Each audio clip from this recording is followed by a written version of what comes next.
how to block and unsubscribe emails in Gmail. So watch this video till the end to find its solution.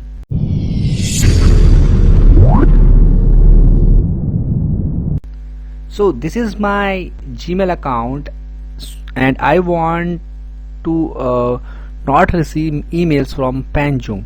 So first of all I need to click on these three dots and click on this option, block Panjung, and click on. So you can also click on unblock button to unblock this email ID. So I have told you how to block and unblock any particular email. Now I will tell you how to unsubscribe. In the bottom of the email you can see this unsubscribe button. You can click on this unsubscribe button to not receive any further emails from this email ID. After clicking on this you can fill all the information and then you can unlist the particular email ID and you can select any of these option and click on unsubscribe button. Now you will not receive any emails from the particular email ID.